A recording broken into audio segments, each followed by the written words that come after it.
तो नमस्ते, राधे राधे दोस्तों, कैसे हो आप लोग। तो स्वागत है आपका हमारे एक नए वीडियो में। और आज हम बात करने वाले थे स्लीप शेड्यूल के बारे में। पर उससे पहले हमें यह जानना चाहिए कि स्लीप शेड्यूल के बारे में बात करना ज़रूरी क्यों है, कि ये नींद इतनी ज़रूरी क्यों है। तो सबसे पहले बात यह है कि किसी ने कहा है कि अगर नींद कोई ड्रग होती ना तो स्पोर्ट में बैन होती। आप सिर्फ एक कोट से नींद के इम्पोर्टेंस या नींद की ताकत का अंदाज़ा लगा सकते हैं। और दूसरी बात, हमारा इम्यून फंक्शन कैसा चल रहा है, हमारी कॉग्निटिव फंक्शन कैसी चल रही है, हमारी फिजिकल हेल्थ, हमारी मेंटल हेल्थ, ये सारी चीज़ें इस बात पर रिलाई करती है ना कि आपका क्वालिटी ऑफ स्लीप कैसा चल रहा है। और एक अच्छे क्वालिटी ऑफ स्लीप के लिए एक स्लीप शेड्यूल का होना काफ़ी ज़्यादा ज़रूरी है।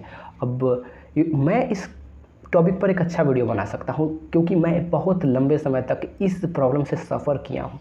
ठीक है, अब क्योंकि नींद आना का इतनी मुश्किल चीज़ लगती है जब ये प्रॉब्लम हम पे चल रही होती है कि नींद नहीं आ रही है। ठीक है, तो स्लीप शेड्यूल की जब भी हम बात करें तो सबसे पहले स्लीप शेड्यूल वाले पीपल को दो पार्ट्स में कैटेगराइज किया गया है।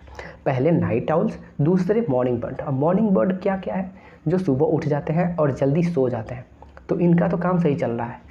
पर जो नाइट आउल हैं इसमें भी दो प्रकार के लोग होते हैं। जैसे कि एक जिनका रात में काम मस्त चलता है, ये लोग तो अच्छे हैं, पर दूसरे आते हैं रात में ऐसे बिखर जाने वाले लोग, एक दूसरे जोन में चले जाने वाले लोग, जहाँ नेगेटिविटी से बहुत डील करना मुश्किल हो जाता है। पास्ट या प्रेजेंट में स्टक हो जाते हैं या रैंडम से थॉट आने लगते हैं। दिन में कुछ नहीं होगा, नॉर्मल रहेंगे, पर रात में बेड पे ऐसे जाते ही प्रॉब्लम होने लगेगी। रैंडम से फालतू थॉट आ जाएंगे जिनका कोई काम नहीं, और ये थॉट चलते रहेंगे। फिर 2 बजे तक नींद नहीं आएगी, और नींद नहीं आएगी जल्दी, लेट में 3-4 बजे वाली नींद आएगी। फिर उधर 10-11 बजे जगेंगे, क्योंकि पास्ट में अच्छा हुआ नहीं है, रात में नेगेटिविटी ही झेला है, तो अगला दिन भी अच्छा जाएगा नहीं। क्योंकि जैसे कि हमें पता होगा कि हम दिन में 70,000 से लगभग इंफॉर्मेशन मतलब ख्याल आते हैं रोज़, जिसमें से 90% ख्याल वही होते हैं जो पिछले दिन सोचा है। तो पिछले दिन का वाला काम ही तो ज़्यादा प्रोबेबिलिटी है कि पिछले दिन वाला सर्किल ही आज भी दोहराने वाले हैं। तो ऐसे और सोचते हैं कि इस दिन हम एक बेहतर काम करेंगे, पर होता नहीं है उस रीज़न से। और फिर शाम को अचीवमेंट वाली फीलिंग नहीं आती है, और फिर बुरा लगता है कि यार आज कुछ किया नहीं है, और फिर नींद नहीं आती है। तो ये लूप बन जाता है, और इस लूप में हमारे वीक्स, 2 वीक्स, 3 वीक्स बर्बाद होते जाते हैं। तो इस चीज़ से डील कैसे करें ये मैं अच्छे से बता सकता हूँ, क्योंकि मैंने करा हुआ है। ठीक, तो आपको ना सबसे पहले एक सोने के लिए परंपरा डेवलप करनी चाहिए, जिसमें हम कुछ चीज़ों को इंक्लूड करेंगे। प्रोसेस बहुत ही आसान रखेंगे इसका, क्योंकि चीज़ें जितनी आसान होंगी हमारा रास्ता भी उतना आसान होगा, और हम पहुंचेंगे भी अपनी मंजिल पे उतनी जल्दी। तो सबसे पहले इसकी शुरुआत होगी सनसेट से। सनसेट एक भी स्किप नहीं करना है, क्योंकि वहाँ से ना हमारे ब्रेन को सिग्नल जाएगा कि भाई दिन ढल रहा है और रात आने वाली है।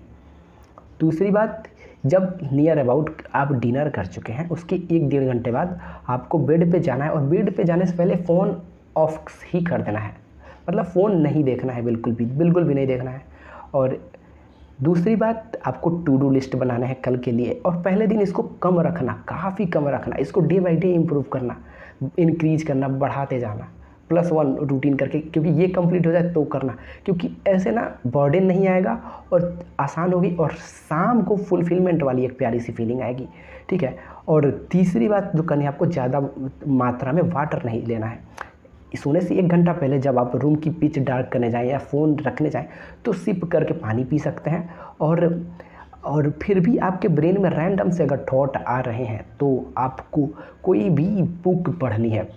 अब वो बुक फिक्सन नहीं होनी चाहिए, क्योंकि फिक्सन होगी तो मैं तो फिक्सन पढ़ने जाता हूँ तो रात पूरी ख़त्म हो जाती है और बुक भी ख़त्म हो जाती है। ट्राई करना, मतलब ऐसी बुक पढ़ना जो थोड़ी सी मुश्किल हो और इतना ज़्यादा इंटरेस्टिंग ना हो, किसी कहानी जैसे। ठीक है, उससे आपका ब्रेन किसी थॉट पे न जाके उस बुक पे जाएगा, और एक समय आके आपको नींद आने लग जाएगी। अब दूसरी बात यह है कि आपको बीच में ना कुछ भी, कितनी भी अड़ जाए, कितनी भी बहुत बोरियत वाली फीलिंग आएगी, बहुत ही ज़्यादा, लेकिन फ़ोन नहीं टच करना है।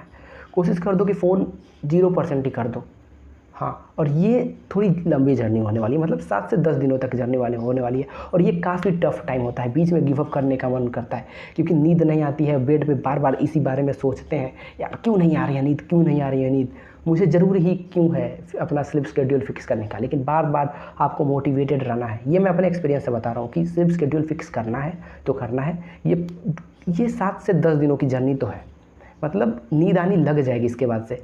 अगर आप 2 बजे सोते थे तो 11:30 से 12 साढ़े 12 के बीच में आपको नींद आने लग जाएगी, ठीक है, इस प्रोसेस से।